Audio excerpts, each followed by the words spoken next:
All right, everyone, now it's time to talk about guns again. Texas scoring a huge victory for gun owners, passing constitutional carry in the state the other day. Constitutional carry is different from shall issue. Here's how it works. Back like a decade and a half ago, in most states in the United States, permits for concealed and, in some cases, open carry were may issue. That is that you might get it issued, you file the paperwork, and you have to provide a reason why you want to carry a weapon on your person out in public. This was always unconstitutional. The very idea of it is clearly wrong, and the states have been marching in the direction of recognizing that. Initially, only one state in the Union had constitutional carry, which is the idea that the Second Amendment is interpreted explicitly, in the state of Vermont, under the state constitution as well, as applying to one's person outside of one's property and home. It was the only state.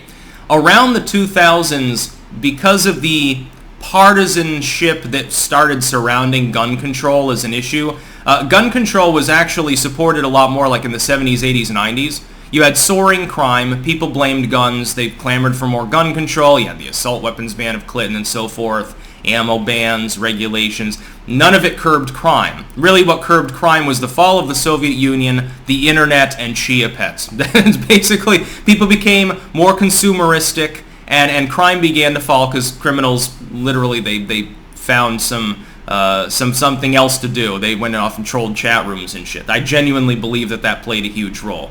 And then, of course, social alienation dries up. The Soviet Union's gone. For a while there, things were pretty calm. Really, they talk about skyrocketing crime now. My goodness. Compare the gun crime rate in the United States today with what it was in 1987. There is no goddamn comparison. We were, until the latest crime surge, which is due to coronavirus lockdowns mostly, and therefore more poverty, more mental health issues, and so forth. Of course, it's causing societal issues. I'm sure that it's not broadly and evenly applied. It's mostly in big cities where you had higher crime anyway. Outside of the big cities in the U.S., the gun crime rate is about the same as in Northern Europe, just so that people are aware. You're as safe as you are in Switzerland if you're in small-town America. That being said, states began to realize, hey, maybe it's a good idea if people are able to defend themselves elsewhere. The argument that people should do that, and that this would help actually with gun crime, begins to be made end of the 90s basically. In the 2000s, what it leads to is more and more states moving from may issue to shall issue, and in some cases now a dozen states actually, to constitutional carry. Constitutional carry is the idea that it is sacrosanct and constitutionally obvious that you should be able to carry a firearm. I agree with this, by the way. Shall issue is basically the same thing, but with a fee associated. So you pay your $50 and get your piece of paper. You still need permission, but you can't be denied that permission. I don't think there's a single state anymore that is may issue at this point. The rest of them, like New York, New Jersey, a handful of others, are basically de facto no-issue states where technically you can apply for it, but they're never going to grant it because they're deeply anti-gun. No new states have adopted the will not issue permitting process in the last 20 years. The only changes have been towards more gun rights. The only changes have been a significant plurality of states now have constitutional or shall issue carrying permitting systems. Again, in constitutional carry, you don't need a permit at all. This is the case now in Texas. This is a big win. Now, this is the future. Gun control is basically the past. It began with Jim Crow. It began with the Cruikshank decision in the 1870s in the wake of the Civil War and was pioneered by Klan members in the most literal sense as a way to keep black people from owning firearms so that they could be cajoled and abused and harassed. That's the dawn of gun control in the United States. When people say, well, no, actually some of the territorial cities and stuff, like the sheriff would have you turn in your weapon at the door. That's true. Those were territories. And they were largely unexplored. And there was no influence by the federal government because they were territories. People fended for themselves. Yes, it was a little bit Wild Westy in the general sense. You'll find, ironically enough, though, that gun crime, even in like the Tommy gun era when you could mail order a machine gun, that's not a joke, was lower. It starts rising on the back of more gun control. It starts rising with some race riots, poverty, and also the war on poverty beginning as the government mucks with the inner cities, mainly in the 60s and 70s.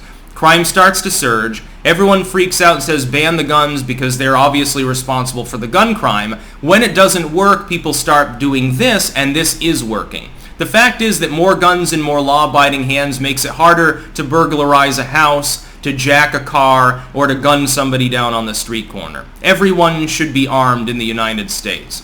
We should even repeal certain edicts that prevent certain groups of felons from being armed.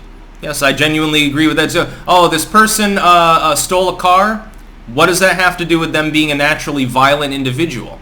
Oh, they committed money laundering? What the fuck does that have to do with gun crime? The founders, of course, would have agreed with me. They would say, you're either a criminal lunatic and you can't own a gun. That'd be murderers, rapists, shit like that, violent, significant crimes. Or, as soon as you're out of the jail, you can have your musket back. That's what they would have believed. In fact, it's quite explicit if you read the Federalist Papers and other opinions that they issue. Gun control has been declining for a while. We have a Supreme Court right now that is 5-4, largely amenable to gun rights. I would love to see them take up constitutional carry, magazine size restrictions, suppressor bans, and things like that at the federal level. I would like to see them once and for all solve the issue of the government attempting to denigrate the Second Amendment. Certainly, if it were a different amendment being denigrated, they'd be less hesitant to take it up. But because support for gun control has been declining, and because the number of guns, and now as well gun owners, is soaring, eventually the Supreme Court will see the writing on the wall. In the meantime, my suggestion to people, if you're in a state with, for instance, a magazine size limit, and somebody is on trial for having one, they had a 15-round magazine, but they're only supposed to have a 10. Jury nullification. Refuse to convict them. We'll go back to the Prohibition era. We started letting more than half of the people charged with bootlegging go, to the point where they were using tax evasion charges to try to get them into federal courts and shit like that. That's how they got Al Capone, actually, and then dies of syphilis in prison, actually. They couldn't get him on murder charges or bootlegging charges. He kept getting let go of. All the big gang leaders, for the most part, because people wanted their booze, they'd let him go. It's called jury nullification. By the way, if you know about jury nullification, you can't technically serve on a jury unless you're in New Hampshire. They're the only state where you're allowed to address it to a jury directly, if I remember, in the explicit sense. Otherwise, you're grandstanding. You're not allowed to tell the jury, hey, by the way, you can technically do whatever the hell you want once you're in the confines of the jury chambers. That's what you do. Let's raise a national issue. Everyone should pledge to know what jury nullification is and utilize it for all weapons charges that do not involve violence. Shooting someone, that's one thing. Okay, you think that they murdered someone, okay, well then I guess find them guilty. But if they had too many bullets, they had the wrong gun, they had a folding brace on it turned it into a carbine, and therefore it's illegal, that's horseshit. We need to start using the legal system much more vehemently to push back against gun control. It is of extreme importance, because you do have more crime now than you had a few years ago. Well, people need to defend themselves. You have an ignorance of part of the population about what the Second Amendment even means. You have a considerable risk now of terrorism, because we have a weak president who clearly is not interested in curbing it in any meaningful way, especially at the border. So yeah, there's a little bit about guns. Constitutional carry is still expanding. I expect if SCOTUS takes up the decision from one of these blue states that still has basically a non-issuance system, constitutional carry will become federal. Well, that's great. That means you can carry a gun. Next, castle doctrine needs to be expanded nationwide. And duty to retreat needs to be banned nationwide. There are about a dozen states in which you have the duty to retreat if you're fucking attacked by a person with a weapon. It's the most stupid thing I've ever seen in my life. It's worse than, it's probably the worst anti-gun restriction, because it doesn't even have to do with guns now, does it? Well, you have a knife. Oh, you better not use it against that assailant unless you've already tried to run and been cornered. Let's turn my back to the person who's chasing at me with a machete. That's a really, really good strategic decision.